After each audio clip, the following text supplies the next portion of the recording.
Welcome back to What Arty Noobs with General Disturbance. This is the M56 Scorpion. It's an American Tier 7 premium tank destroyer. It's located on the north spawn of Lakeville and it's under the command of TheUnluckyLeprechaun. Well, this vehicle has a 90mm gun capable of doing 240 alpha and it's got great camo qualities. So it's basically a big gun, but it's got no armour because it was designed to be airdropped into a theatre of operations to go in with the airborne. And so the armour is paper thin. In fact, it probably wouldn't even stop a bullet. It's just basically a huge gun on a go-kart, you might say. But it has got the ability to do a lot of damage to the enemy.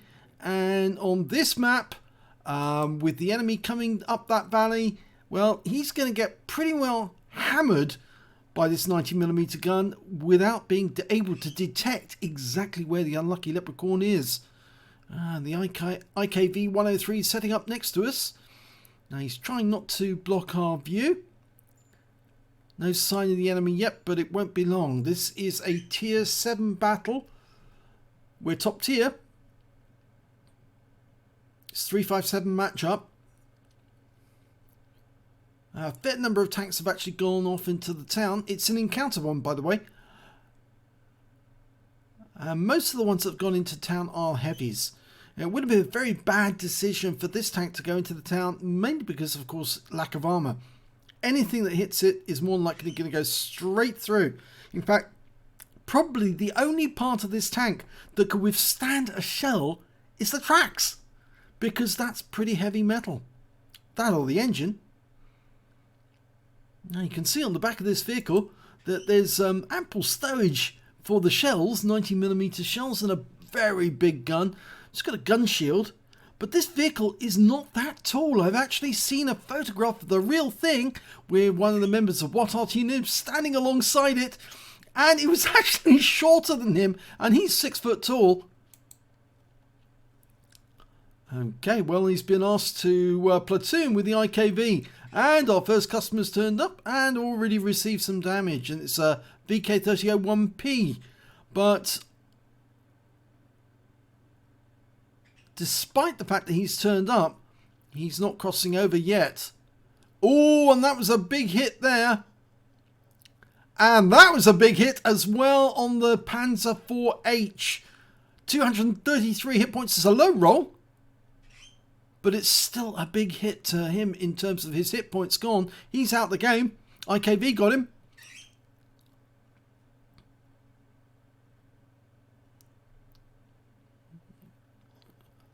No, didn't get that one. The IKV's decided to move forward a bit because he wasn't getting enough. He did get that kill, so that's good. But he's just not getting enough view of the enemy. And it's only the top of their tanks actually showing when they came over that ridge line. Oh, we just lost the tank. Yep, we just lost our OI Experimental. He was taken out by their GW Panther.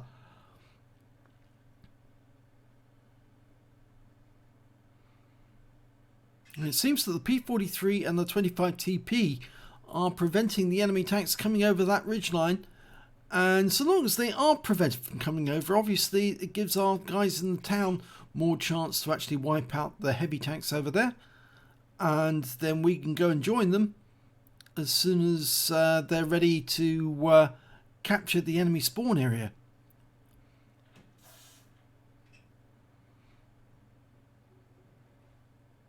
Well, somebody has actually gone in the cap. In fact, 2 enemy tanks have gone into the cap.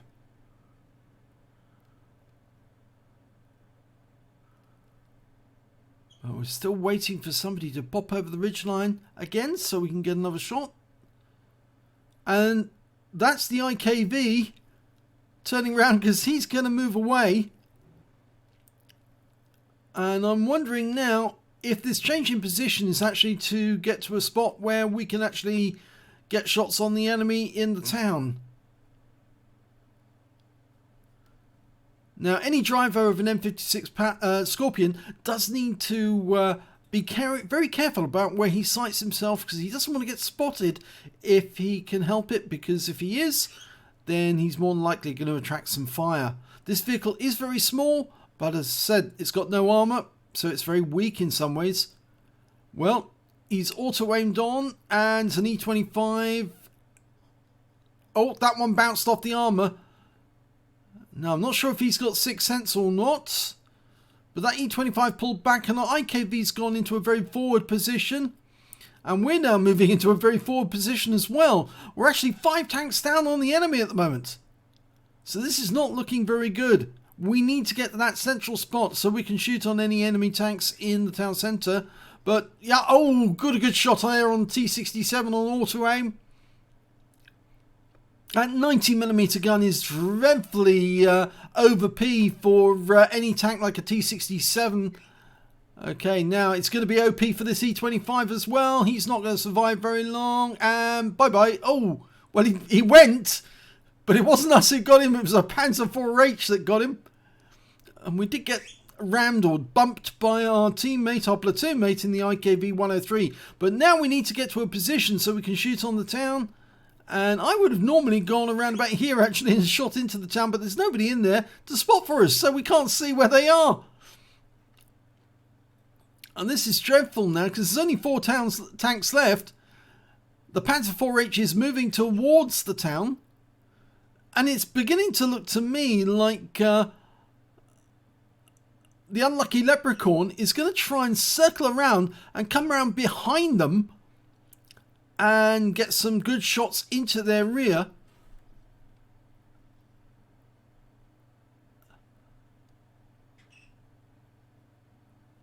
Well, I'm not sure if he's got 6th sense, but I do hope he has, because if he does get spotted, he needs to take avoiding action. Well, luckily there's only one in the cap now. As a Skoda T24 was seen down there. Oh, there's the tank in the town. It's an M4, and he's gone, just like that. The really high power of that 90mm gun is so powerful. It does have the capability of taking out a light tank like an M4. Well, it's not a light tank, it's a medium tank, but obviously, but it's got very little armor, very little health. But you can just overwhelm it with this gun. Oh, there's an enemy. It's a Stug, and oh, we missed it. We fluffed our shot, but we've got a fairly quick reload. Chasing him now. He knows what's behind him. And that's one shot him. One more would be a kill shot. Don't run into him, whatever you do, because you haven't got much in the way of hit points. And that's a kill shot. Now, VK's a one shot for sure. Two hit points is all he's got. There's only 2 of us left. This Crusader SP and the Unlucky Leprechaun, and he's dead. So, there you go. A shot into the VK takes him out. But I think briefly for a moment there, that was 5-1. And now it's 4-1. Skoda T24. Can he get a shot? Auto-aimed. Lost sight.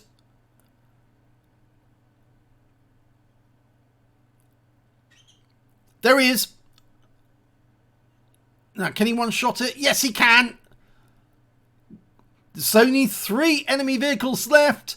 An IS, a 40 TP, and their Arty, which is a GW Panther. Now, the IS is probably going to be the biggest problem out of that lot, then the 40 TP, and then the GW. I say that in that order because although the GW does have the biggest gun out of that bunch, yeah, he's not going to be a threat for a sneaky little tank destroyer. Whereas the IS, well, he's got a lot of armor, and he's got a pretty big gun as well, depending on which gun he's got, of course. He might have the 122, the 100, or indeed he could have an 85mm. We'll just have to wait and see. Well, no sign yet. The IS was last seen on the Lake Road, but I doubt he's there anymore. And the last thing we want to do at the moment is cap, because it takes twice as long to cap in an encounter. Plus, of course, it would tell the enemy exactly where we are. And, of course, they both come in, the 40 TP and the IS at the same time. There's the GW. Now, not going to auto-aim. We're going to aim accurately. One shot in. He probably will start moving. He's fired. Now he's moving. And it's too late. He moves into the shot and he's gone. But somebody's in the cap. My guessing is it's the 40TP, but I'm known to be wrong in the past because I'm just as crap as Jingles and Quickie Baby. Well, they're not crap, but you know, they've been around a long time. They have a license to be crap. I haven't earned my license to be crap yet, so I have to try and be good. Anyway. Okay, the unlucky leprechaun getting into a position so he can shoot into the town, but I'm not sure his view range will be enough to spot from the lake road. But he's got plenty of time to have a go. Oh, they've stopped capping. And there's the 40TP, so it must have been the IS in the cap, because a 40TP can't move that fast. And now, can he get a shot on him without the 40TP knowing? His sixth sense should have gone off.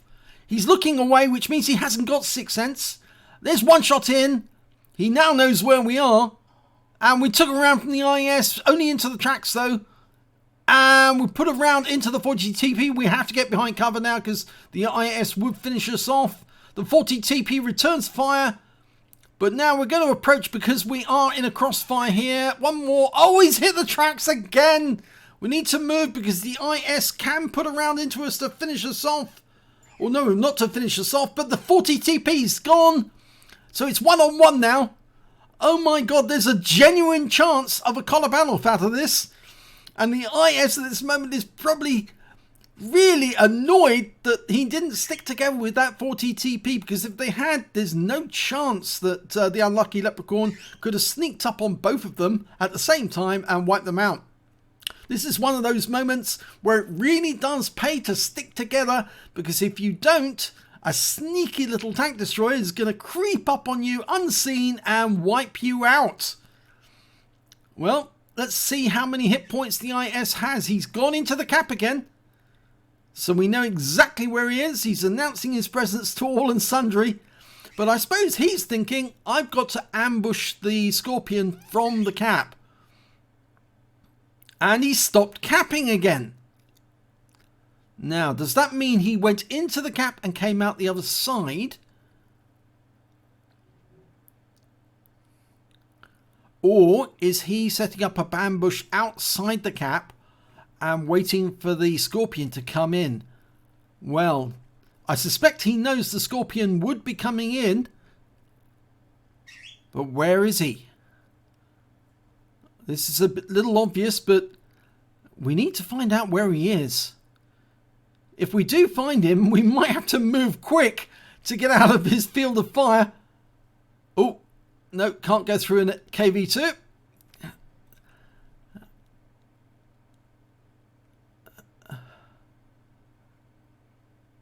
This is a game of hide and seek now. But the Scorpion's got all the advantages in a game of hide and seek, because of course he's very, very good on concealment. Very low, very small, quite nimble as well. Okay, well, this is a 2-minute hooter. This game will end in 2 minutes.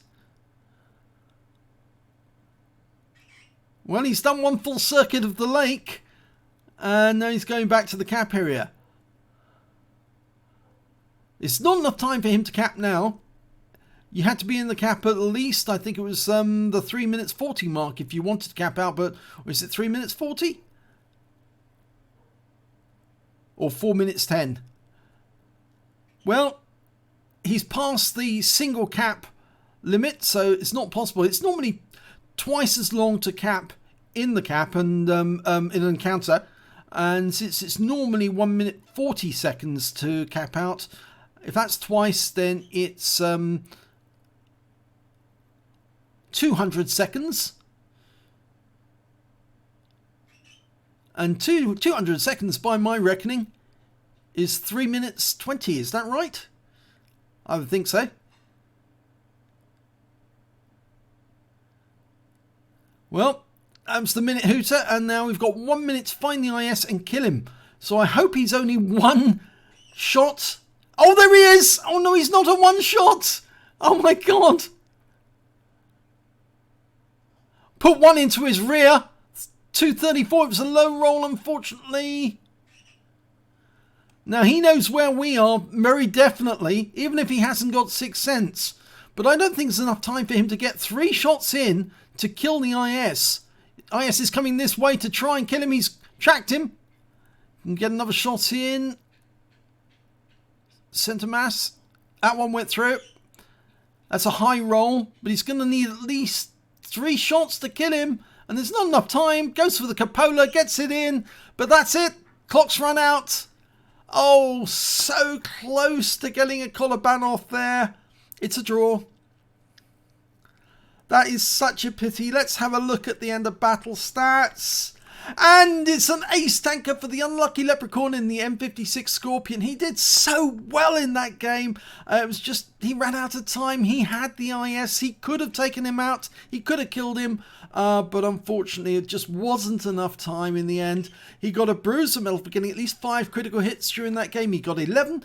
A fine for effect for doing more damage than the hit points of his own vehicle. He got a high caliber for dealing the most damage in that game overall. And he did get a Top Gun. In fact, actually, if he killed the IS, he would have got a Radley Waters as well as a collar ban off. So, oh, just look at that. 7 kills.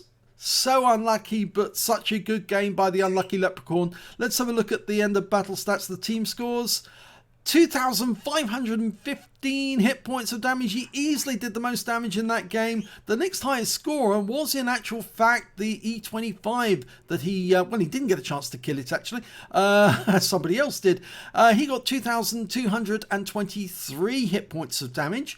And the next high score after that was the IS on his own team with 1,629. When it came to actually kills, he easily got the highest number, 7 kills. The next highest score again was that E25 who got 3 kills on the enemy team, and then the rest of them got 2 kills or 1 kills or none. And when it came to base XP, well, again, he's got the top in all 3 columns. 780 base experience points for him, 615 for the Super Jumbo, who managed to get 600, yeah. And the next high score after that was the E25, got 527, and their VK3001P got 481. That IS at the end, well, he didn't do much damage, and he only ended up with 223 base experience points. I suspect actually that he was a bit of an inexperienced player, and he may not have had 6th sense, which is why he probably didn't realise that the unlucky Leprechaun was actually passing him on the near the town. Let's have a look at detail. Well, he fired 23 shots in that game, got 19 direct hits and 15 penetrations. That 90mm gun is particularly good at getting through the armour, but I think he did actually get some problems when one of his shots on the IS did track him rather than actually penetrate. But then in a sense, actually, that was quite good because it held him in one spot whilst he could put some more holes into him. He did damage of 2,515 hit points, of which 233 were at more than 300 meters. Those were the shots in the valley. He received 3 hits from the enemy. 1 was penetration, 2 were non-penetrations. That IS was very inexperienced. He actually hit the tracks, which is the only part of that vehicle that actually has armor value in any sense. He spotted 2 enemy vehicles, damaged 10 of the enemy, killed 7, and did 92 hit points of damage assistance. And when he actually reset the cap, he got 32 defense points as well. That was when the M4 was in the cap. On a premium count, he earned 61,209 credits, got 8,505 for the Achievements Award. That's for getting an epic medal in a losing or a draw game. And he got 36 credits compensation for damage done by his allies when they accidentally rammed into him. And that total came to 69,750. And after repair, ammunition, resupply and consumables, he still had a profit of 25,589 credits. So it is a good game. It's a good credit earner, the M56. It's a very sneaky tank destroyer. So it's worth it because it's so small and so neat. And that 90mm gun makes a big impression. He received 1,170 XP, 691 for the Achievements Award again, 372 because this is a premium vehicle, earns more XP, and took away 2,234 experience points altogether. So such a pity that he missed out on the collar ban off and the Radley Waters at the same time. It would have been a really epic end if it had been on the running down of the clock. He'd taken out that IS and won the game, but I'm afraid, yep, he went out the wrong side of the city and didn't catch to see the IS. They must have been circling the lake together, trying to find each other, at opposite ends at the same time, which is why they just couldn't see because they were outside each other's view range. But yeah, it turned out that the Ace Tanker, the High Caliber and the Top Gun still gave him a great result. If you enjoyed that replay, please give this video a like. Do subscribe to our channel. We have great video replays all the time from Super Unicums and Unicums alike. And of course, we're one of the only channels on YouTube which actually features Arty games. So if you enjoyed that one, please subscribe to us, and thanks for watching this video.